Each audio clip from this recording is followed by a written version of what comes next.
Karen, Yes. would you like profound peace of mind? Yes. Well, how about boundless joy? Oh, definitely yes. Well, then I guess then an abundance of success, time, and energy might not be so shabby either. I will take it all. Well, today, what do you say we talk about how to find all of that? Sounds like a great idea. I agree. So on this episode, we're going to embark on a transformational journey like no other, where we'll learn all about the life-changing magic that comes from just shutting up and sitting. Yep. Today, we're talking about and finding silence as a way to make changes in our life to help us find the peace we want. And we're going to learn all about the power of the primordial sound mantra. Welcome to the Skeptic Metaphysicians. My name is Will. And I'm Karen. And unlike Mulder and Scully, we both want to believe. So we've embarked on a journey of discovery. We've talked to people deeply entrenched in the spiritual and metaphysical world. We've thrown ourselves into weird and wonderful experiences. I even joined a coven of witches. And wait, you joined a coven? Yep, all in the interest of finding something. Anything. That will prove that there's something beyond this physical, three-dimensional world we all live in. This is the Skeptic Metaphysicians.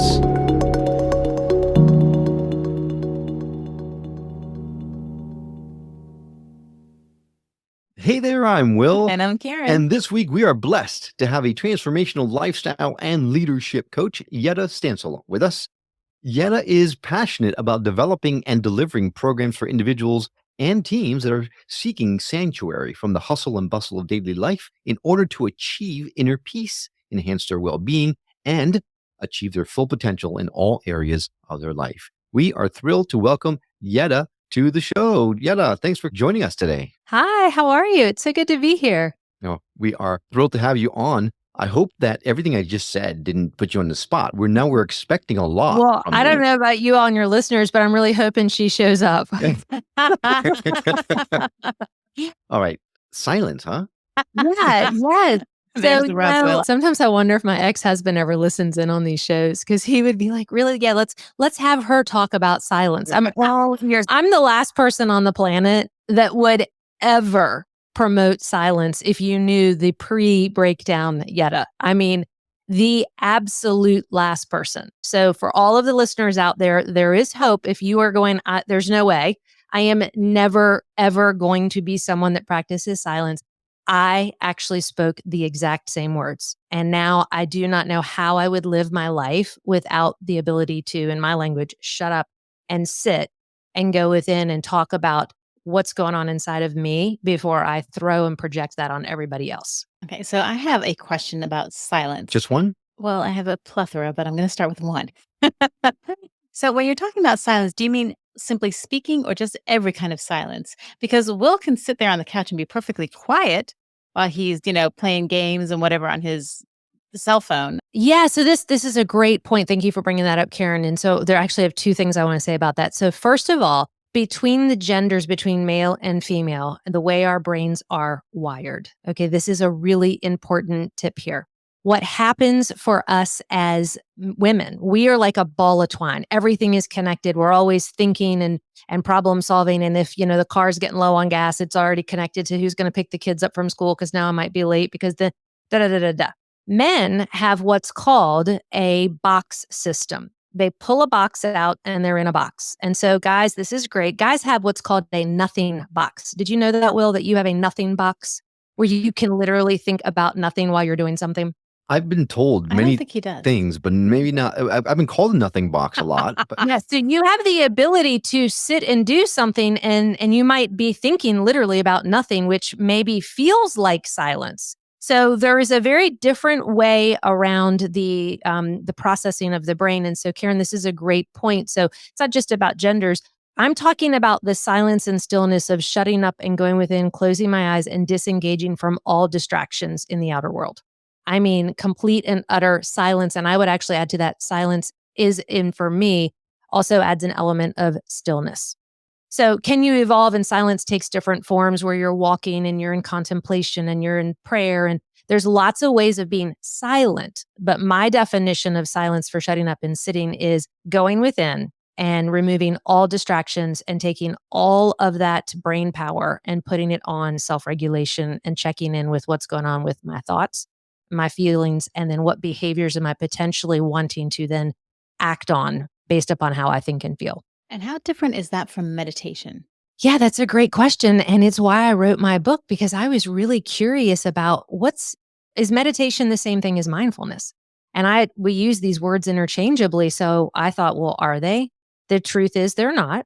And so in meditation, when we go within, and this is what I learned was in meditation, it has very much of a Hindu philosophy. And so with meditation, what we're trying to do is move up the levels of consciousness up into unity consciousness, which energetically flows this way.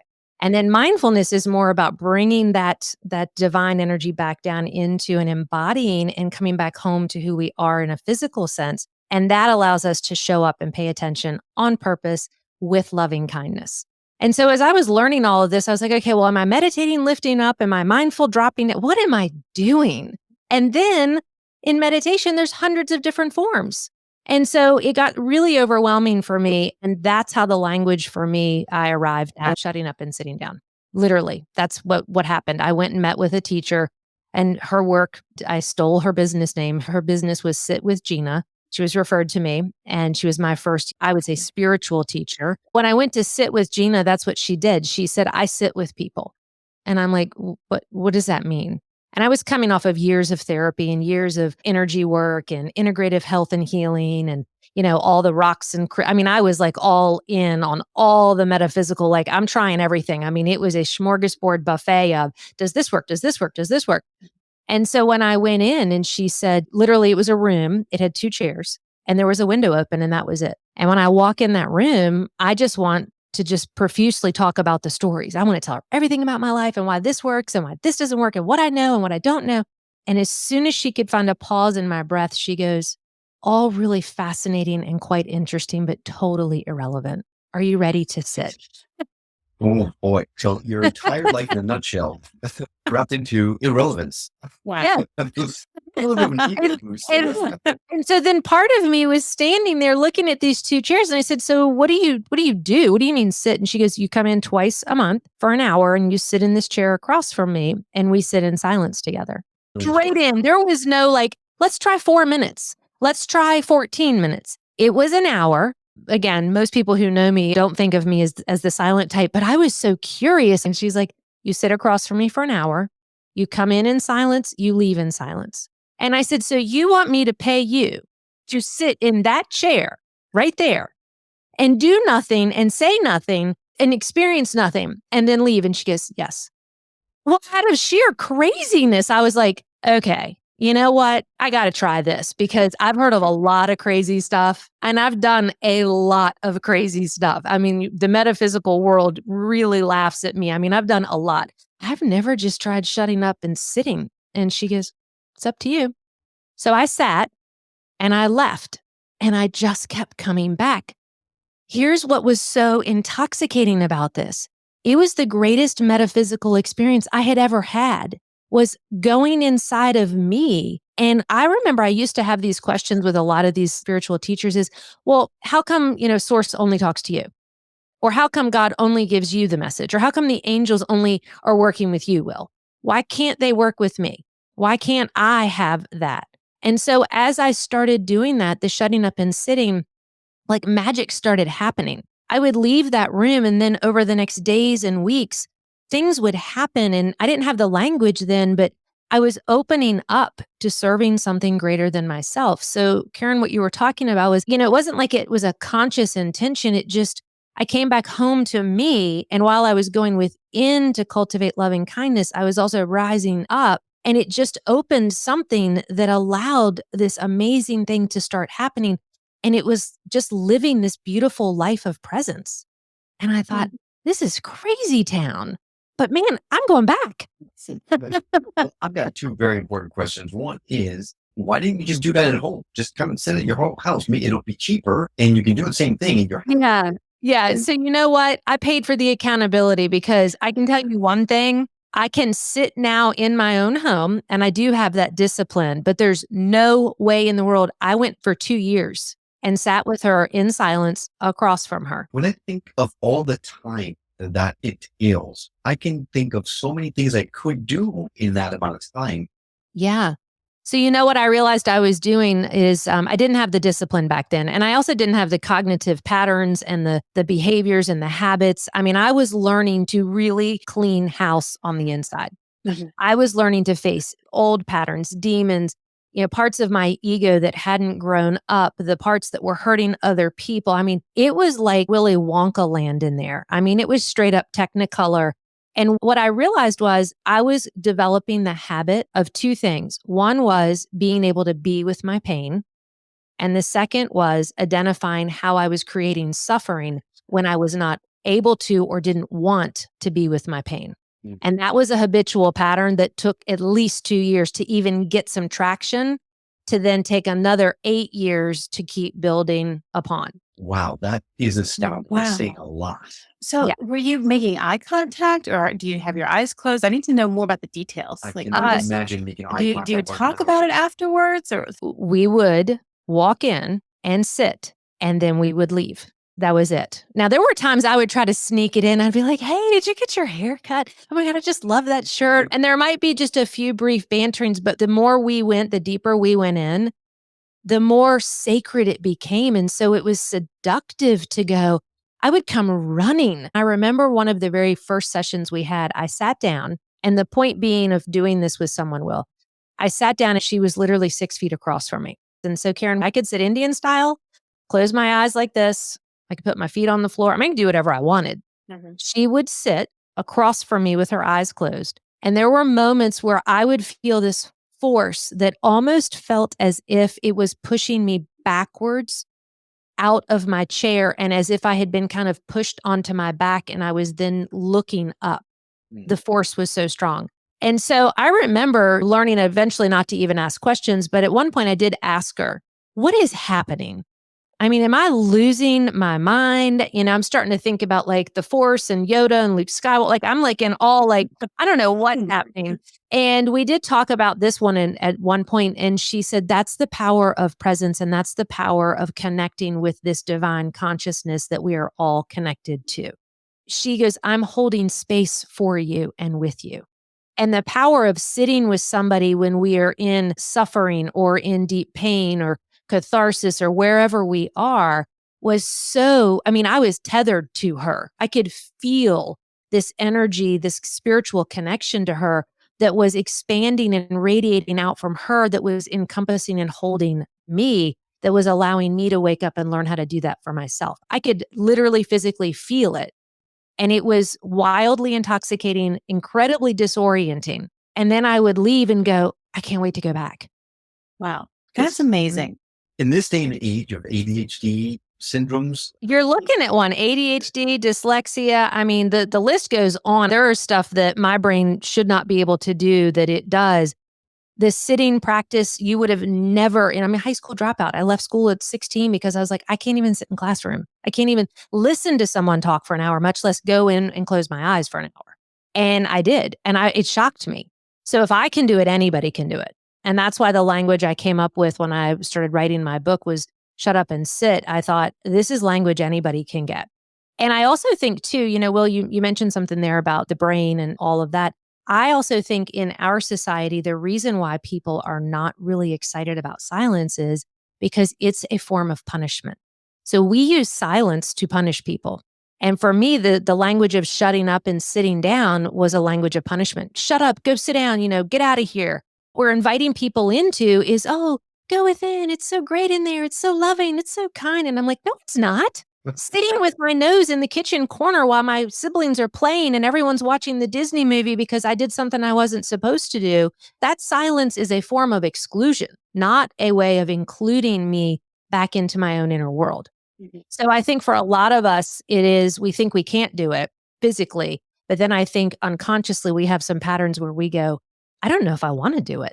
I'm actually maybe even activating some old trauma and wounds that are not something I want to touch again. I've built a whole life to get away from that. Why would I go running back into that inferno? so when you were sitting in silence, did your mind just start throwing up roadblocks at you? Did it just start thinking about 1,000 things all at once? They talk about silencing the mind, but it's not as easy as just that. But when I Yeah. sit in silence, I can't not Well, in the beginning, because I was so curious and I was in this safe space and I was kind of like, all right, well, let me see what you got because I can tell you it's not going to work. I kind of was like, I'm just here to prove you wrong and to prove me right. But it was the essence and energy of sitting with someone who was in a space who held the vision for me that I really was and really am, that had this metaphysical power to soften and open me up. And so when I would leave those sessions, I was all in on this. I was Jackson Pollock. I was like, what is meditation? What is mindfulness? How about habits? I was in the seeking of knowledge at a level that I wanted to know, why is this working? How does it work? I want to understand this more. I need to make some sense of it. And so when we're in that space, and I think one thing I came across, and so I'd go learn for 2 weeks and then come back in and sit and go deeper and deeper. Now, mind you, I had my own practice in between on the days I wasn't with Gina. But the power of that moment was so incredible that I would just get these insights. And one that I got, and I never heard this. When we go within, when we shut up and we sit, it's not to stop thinking. You'll never, ever, ever stop the thinking process. But what you will do is you will put your attention on what you're thinking because you're sitting with it. And so as you put your awareness on what you're thinking, whatever you put your awareness on slows down. Now my language is, oh, I'm aware I'm thinking about the light in front of me. Oh, I'm aware I'm thinking about the dog upstairs. I got to where I could be so aware of every thought that I slowed it down to the point that I got to choose the next thought. It didn't choose me. And then you're actually listening to what you're thinking about. And I'm now creating what I want to think next versus running on autopilot or a narrative or a script or something that somebody gave me from my childhood that I realized, I don't want that. Yeah, you're being aware of being aware. So right now, as I'm talking to you and Karen, I could pull my awareness back and be aware of the entire experience. So the observer is what awareness is. And so you're right, we are not our thoughts. We have 60 to 70,000 thoughts a day. And 90% of them are a repeat from yesterday if we haven't learned to do the work to go within and become aware of what am I thinking? Think about that for a minute. So we never change our lives or go forward or create anything of value in the manifestation process if we aren't cultivating conscious awareness of what are the thoughts. And they're mental units of energy that have power. So if we didn't, we would just be these glowing blobs on the floor. And that's kind of what led me into the primordial sound was, of all the different things I had tried, I needed to understand what was happening, even though I knew there was magic here. I really just have an insatiable curiosity to go, what happened to me that hour in that chair for 2 years that I could explain and that I couldn't explain? This is fascinating. You mentioned primordial sounds. When we come back from this short break, we're going to dive into primordial sound meditation because I got a lot to say about it because I've been doing it because you were gracious enough to give me one. So we're going to dive into primordial sounds when we come back. Yeah.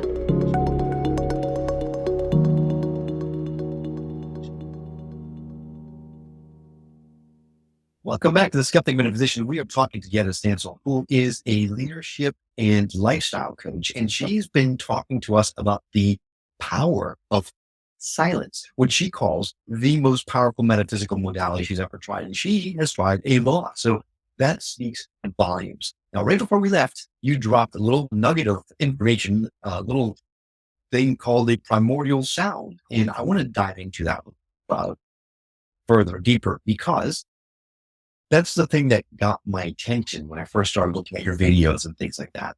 Can you give us a quick breakdown of what primordial sound mantra or meditation is? Yeah. So I think the most important thing we have to talk about, the first thing is, what is a primordial sound? And a primordial sound is not man-made.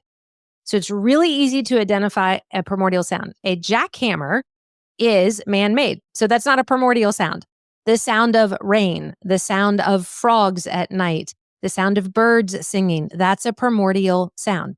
So we look at primordial sound. And so the reason why we want to be in a primordial sound is it has a different energetic vibration. And so when we are sitting in a primordial sound space, and I'm sitting, in my room downstairs where I'm doing the interview, when I'm sitting here, I can hear the cars going by, I can hear people talking. I can also hear the sounds of nature. So that's how I want you to think. Is this man-made or is it not man-made? And the reason why primordial sound is so important is it actually raises our vibration. So I was talking earlier about mindfulness and meditation. Mindfulness is embodying, coming back home into the heart space, loving kindness, cultivating that self-awareness.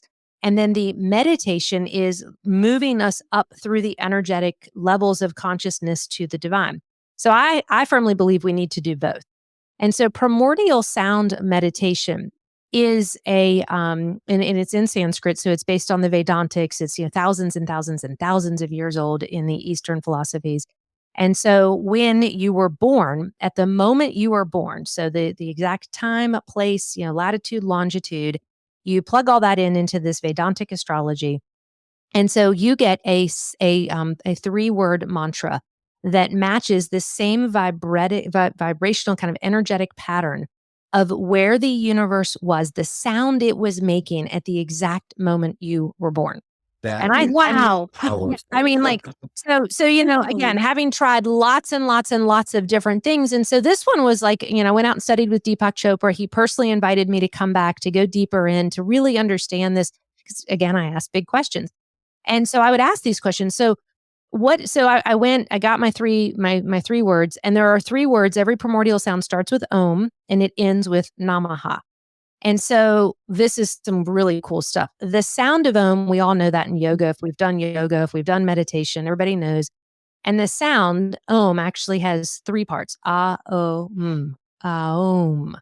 And so those 3 sounds are the sound of the divine making itself known in the world. So that's what the Vedantics believe. So it's like to saying the name of God, or if we were Jewish, whatever the different names are. In the Jewish tradition, you used to, in the Old Testament, you couldn't even say God's name because it was so powerful of a vibration.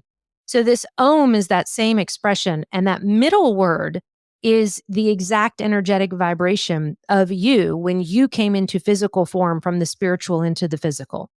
And then Namaha is 3 phrases that is the divine coming in, expressing itself as will, making itself known out into the world, but then folding its consciousness back on its expression as will, which is ultimately itself.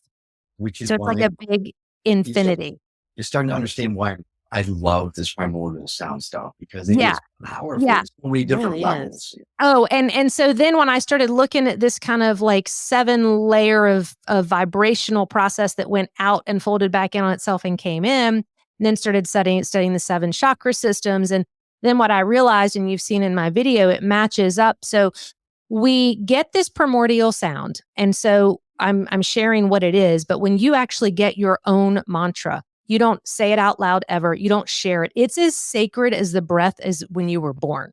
And so in the primordial sound, tradition, if you will, the ritual, you get this in a very sacred ceremony. Your teacher gives it to you once out loud and says it.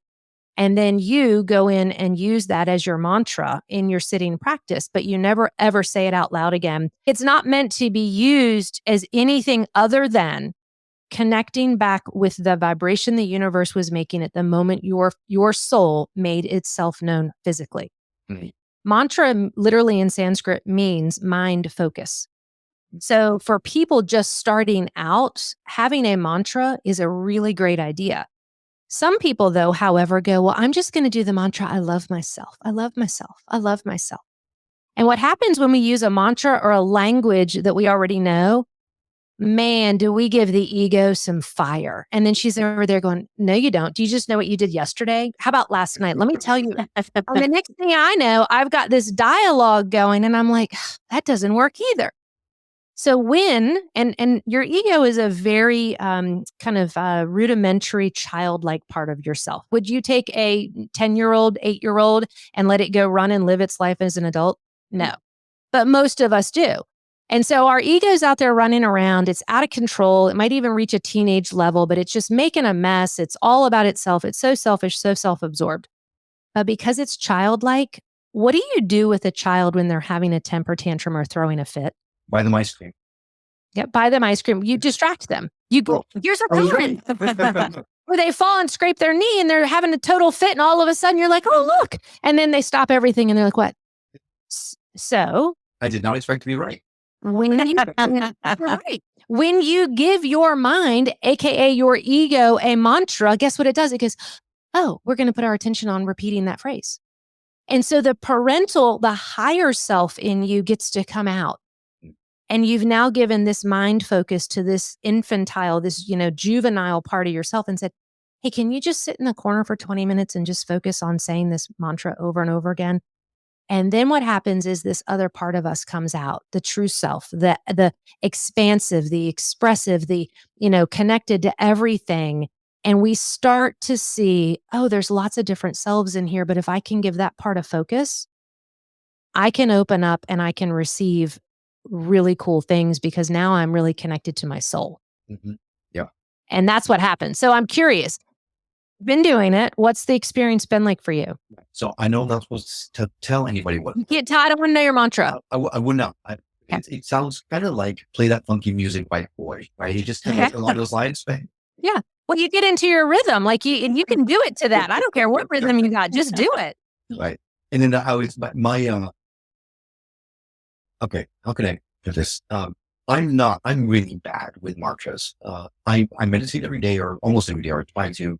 And for some reason, when I try to say a mantra, when I focus on a mantra, I have a hard time relaxing enough to let things happen. So I wasn't expecting an awful lot. However, first time I did it was exactly what I expected. Nothing. In fact, I think I might have just wasted, 45 minutes or whatever it was I was doing it for.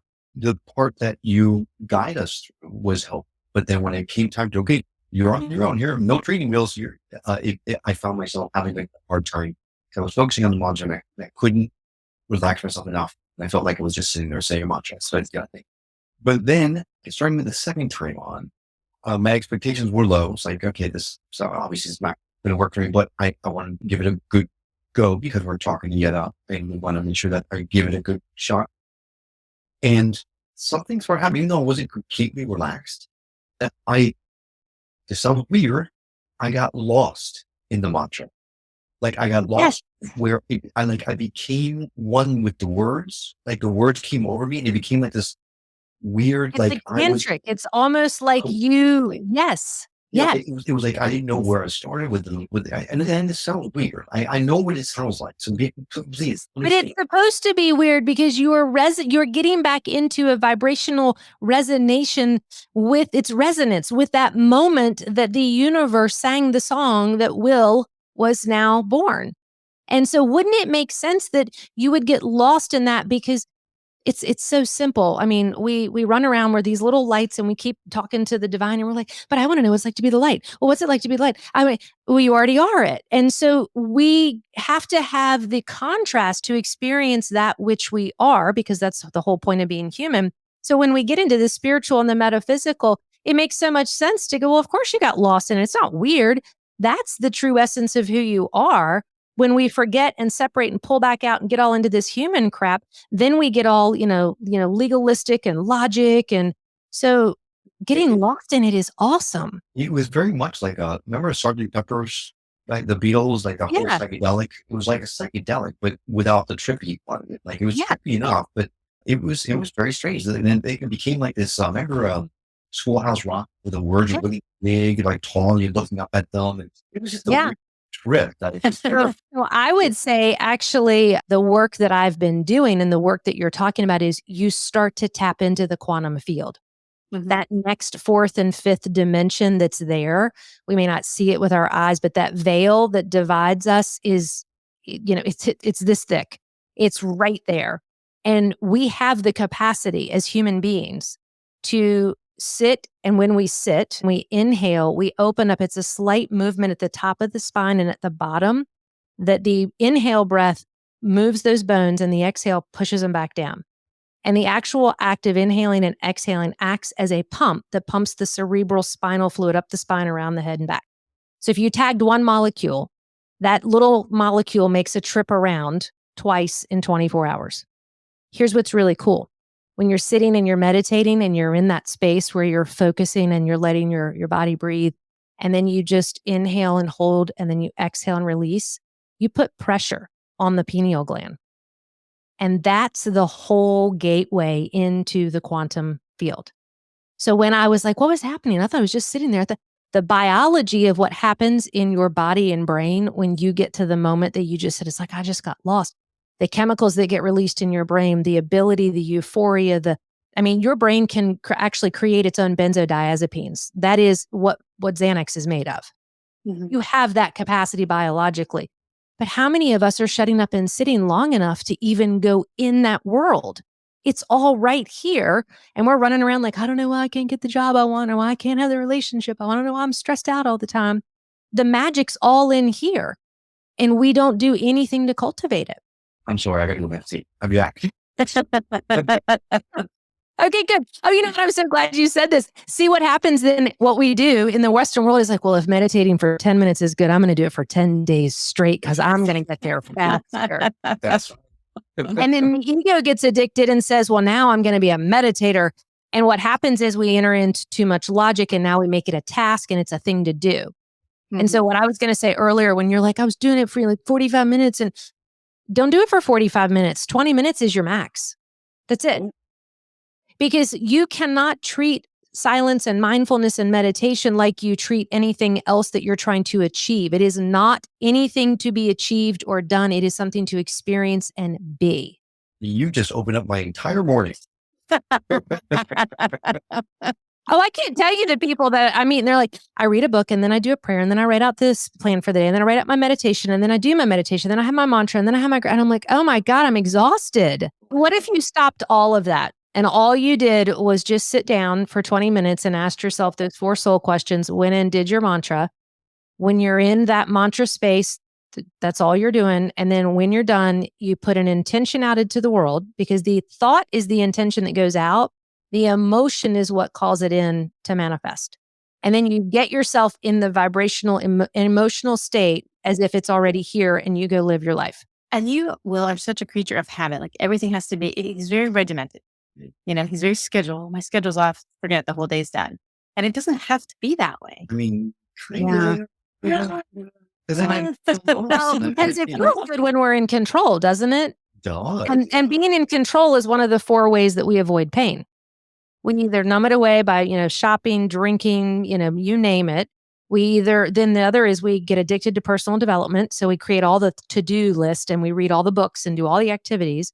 And metaphysical can fall in there, people. And then number 3 is we look at the story of pain and we write an even worse one. So we get out of the pain and then start imagining the worst pain. And then the last 4th one is we try to control it. And we spend our lives in a massive state of stress because we think we can be the controller of the entire universe, and it's impossible. And you set these goals or expectations for yourself. It's almost like you're setting yourself up to fail because that's kind of what you're used to or you're more comfortable with. Yeah, it's just a pattern. Yeah. What's your practice like, Karen? Do you have a practice of silence and stillness? It's not anything regular. But I've not really had so meditating took me for a while to kind of really get into it, really enjoy it, but I do. Will and I are a little bit different. He has to be entertained. And, we'll take these long road trips to Florida and, usually we're kind of looking at our phones or he's listening to podcasts. But sometimes I'm just sitting there and he's like, how can you just sit there? And it's fine. You just kind of sit there and be. Yeah, you wouldn't want to go on a road trip with me, Will, because when I get in the car, I don't listen to anything anymore. I just pay attention to the sound of the tires. I practice my awareness of what's going on right in front of me. And I'm just being in the moment. And so that some people have that more naturally than others, and that's okay. And my boyfriend loves constantly Kenny Chesney. He wants to listen to music every time we get in the car. And sometimes I go, hey, do you mind if we just practice a few minutes of just kind of no noise, maybe just for a couple of minutes? It just helps my brain. And the ADD in my brain loves silence and stillness now because I literally do believe that I have rewired my brain after a decade of this. I have created new neural pathways. We know the science around this. It is absolutely proven. To change a behavior, repetition works. Most people don't realize, though, repetition is not 21 days. Repetition now is at least 267 days on research to change a behavioral pattern. And that's not a really severe one. So, Will, how old are you? So think about the number of years it took to create the habits and patterns you have. They're not going to go away in 20 minutes. It's not going to go away in 267 days. You get years of laying this neural pathway. But what I love about silence is it gives me the ability to just go within and be this existential detective. And the more I do it, the more I can kind of look at, well, what caused me pain? And before we started the show today, without the details, this situation arose and I found myself, I could feel all of this welling up and all these narratives and all these stories. And I stopped. Thankfully, I have this practice and I closed my eyes and I go, what is the pain point here? And ultimately, the pain point that I had to get in touch with was, I'm not going to get what I thought I was going to get out of this arrangement. Can I be okay with walking away and just letting that be a lesson? Right. And not doing the 15 things that the ego is like, you need to do this, you need to do that. She was still there. And so I think when you're in this work, it's also important to remind the listeners and also for you, Will, our ego is always going to be with us. This idea that the ego is the enemy or we have to kill the ego or silence the enemy, the more you do that, the larger the ego is coming at you. And you need to have a really strong ego to be able to shut up and sit down and go within. And the work is to integrate that ego back into helping you do the work, not keep you away from it. And so that was the next part that I learned was I would start talking to that part of myself that's like, I don't want to do this. I need this, or I want to listen to that, or this is so hard, or we needed to. And I would just say, can you just shut up for a minute? And as hard as you're working to tell me all the things that aren't working, can you put your energy into keeping my ass on this cushion for just a couple more minutes? And then she would lean in and go, I can do that because she just needs a job. I fully understand the importance of just being. I totally get it. I know, and I know I'm bad at it. That's why I understand. The interesting part was that in the depths of my darkness, when I was at my absolute lowest, there was nothing I could do other than just sit. I wasn't interested in watching the shows I was interested in. I wasn't interested in playing the games I used to play. I wasn't interested in reading the news. I wasn't interested in doing anything except just sitting and just being with the pain that I was feeling because I couldn't see a way out of it. Well, there is no way out of it. The worst quote in the world. The only way through it is through it. And you love your way through it. And you realize the shadow and the darkness is you. It's the parts of you you've hidden away, pushed away, packed away, told don't ever come out again. That's what the ego's job is. And says, don't ever show yourself again, because if you do, you're going to get hurt. So I'm going to take over. And integrating those people and those parts of yourselves back together, it takes a lot of courage. That's where the ego can help you to open those doors back up and say, can we work together? And that liminal space, that darkness, to be able to go into that liminal darkness, that, what they might call God's waiting room, or just this divine space of nothingness, and realize I'm still here, is incredibly powerful. Because when we can touch that and sit with that, and then, I don't know about you all, I'm a prolific dreamer, and I dream all night, every night in Technicolor, as real as we're talking right now. And that's how I think a lot of things come to me. And I remember when I was doing this work, I had this Technicolor dream where I saw the most beautiful life, and it was just this absolute paradise. And I took my hands and I picked them up. And as I touched the image, it was almost like I was playing piano. Now I don't play any instruments. And I started doing this on this screen, if you will, of this image of a life. And every time I touched it, it would make a ripple and it would make the most beautiful sound and it would create something different. And I remember in this dream thinking, we can create whatever we want. We are the creators here. But I had forgotten that because I'd kind of squashed into this, painful, suffering space. But that's what came on the other side of the darkness, was that's right there. And so we have to sit in order to find that. And that's that liminal darkness that you think is never going to end. And the minute you think it's never going to end and you give up and you surrender, what happens? Everything changes. We're all on our own unique healing path and working with things we cannot see and cannot understand. But all I know is we're all doing the same journey, but it is wildly and uniquely different to each of us. And for me, the last decade has been shutting up and sitting and going within and getting so radically aware of who I am that the best thing that happened at the end of all of this is I fell so in love with who I am that it was a game changer for me because I stopped placing expectations on anyone and anything else out there to make me be anything other than who I was. And I really liked how you say it's not a one size fits all thing. And well, to something you said earlier, I don't think you're terrible at it. I think you're actually very, very good at it. At sitting, Not at sitting and doing nothing, but at having that connection and whether it's through meditating or the true retreat you've done, you're really, I mean, you connect deeply and much more quickly than I think. I think you're judging yourself maybe based on stories you've heard of other people's experiences. Yeah, no, I can. I can if I allow myself to. But you're right. My expectations are way here, and when I don't hit that, that's when I get disappointed and start going. But your And that's experience is totally normal. likely your experience is going to be very different from someone else's. So you might never hit here. You might hit over there. What I think is important for people who go within and practice any form of silence and stillness, the only thing that's different between me and anyone else who has not done the work of doing the silence and the sitting, I just recover quicker. I still have expectations. I still have self-judgments. I still have value. I have all these things that float around because I still have an ego. The only thing that is different, I am not more enlightened. I say this all the time. I don't believe any of us are enlightened until we all are, because we're all connected. So I would never run around and tell someone, I'm enlightened, I'm healed, I'm better than, I'm anything. Because when we already have it, we don't need to talk about it, one. Two, when we get into this space of going within and just doing all of this work, what happens is we just allow ourselves to just be who we already are. And so this narrative and all these things that change, and it falls away. And so I'm not trying to attack anything or achieve anything anymore because I'm just so in tune and in love with being it that it just feels good. And you mentioned something a minute ago about going on a retreat. Karen said, did you go on a retreat, Will? I did. Yep. Yeah. So I did a 7-day silent retreat. I had to for one of my certifications because I'm the person that's like, okay, well, if I'm going to learn about meditation and mindfulness, I want to go do a 2-year certification in each because I need to know what I'm talking about. And it was really only for my benefit. I do not view myself as a meditation or a mindfulness teacher.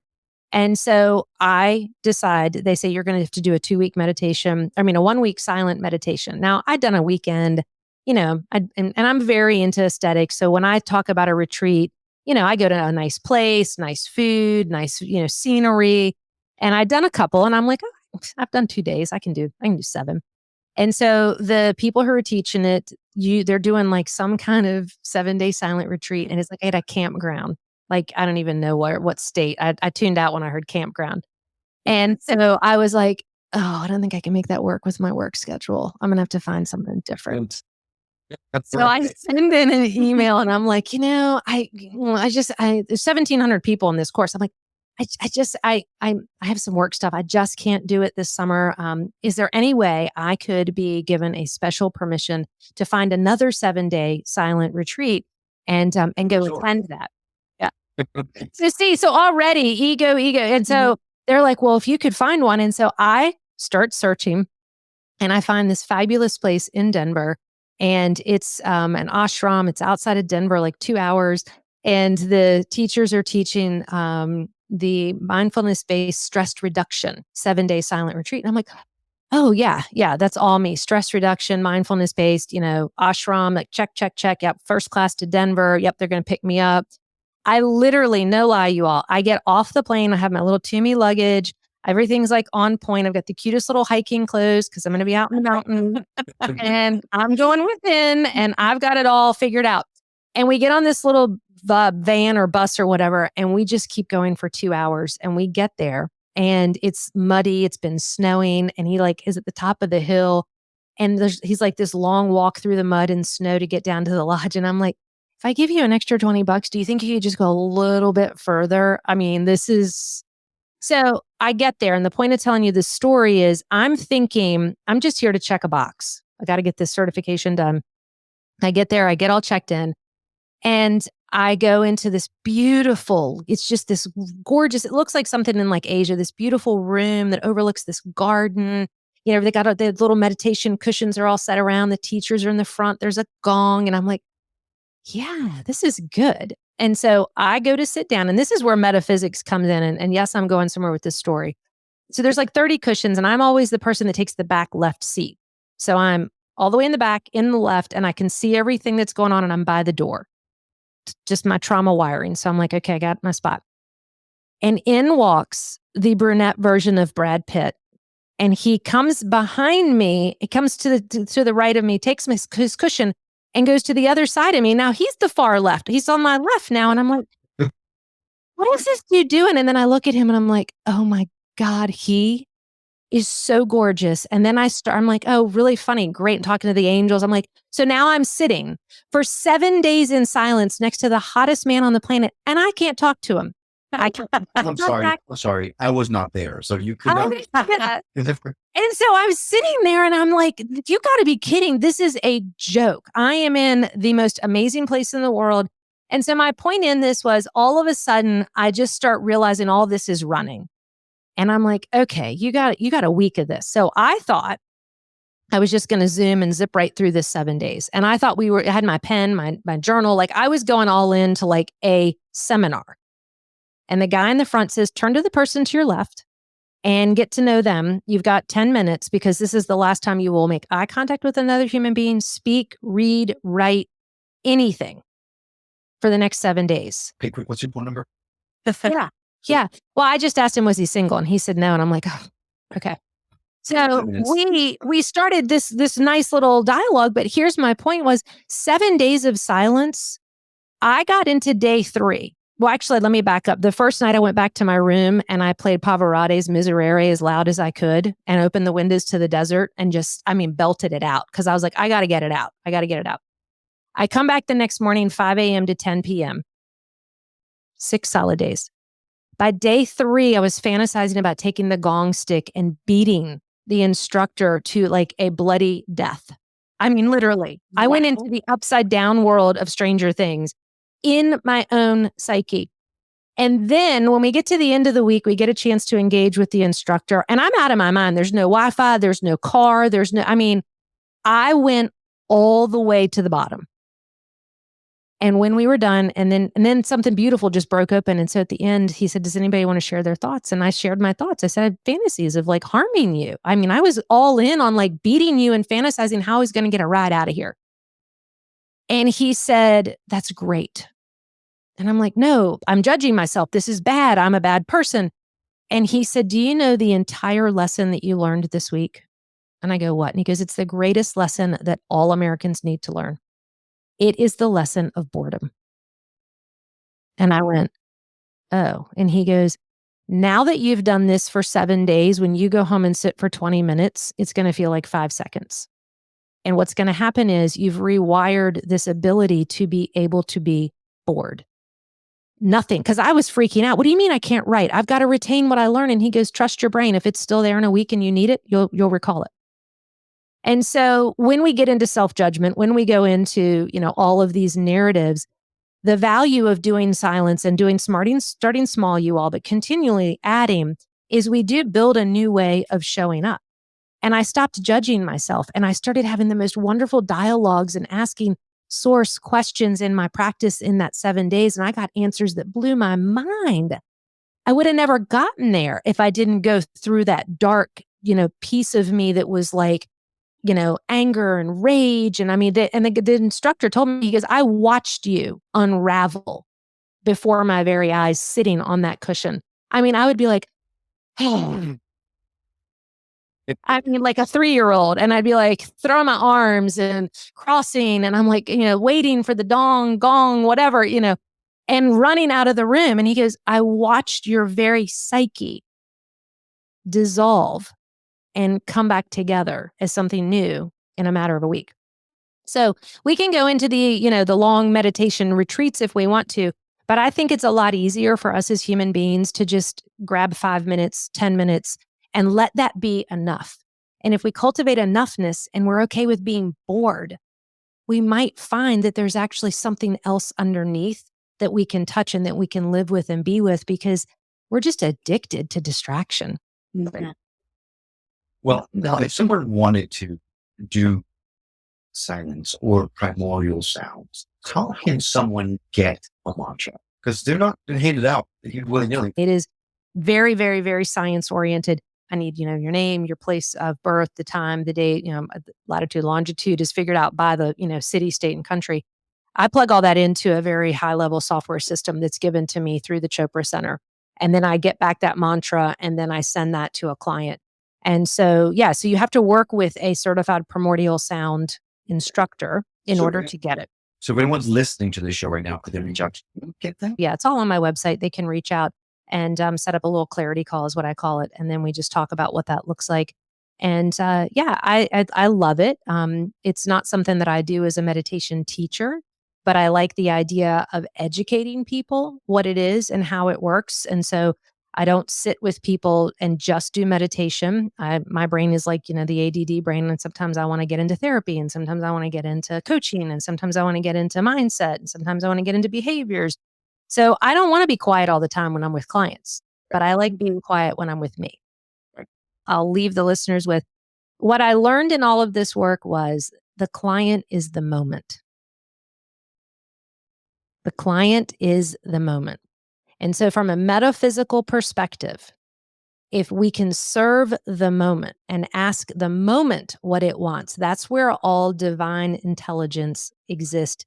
I don't think we ever fall out of love. I don't think it's all falling out of presence. And when we disconnect from a conscious, powerful present moment, we disconnect from everything that's not seen and not heard and, in this physical body that is communicating with us at all times.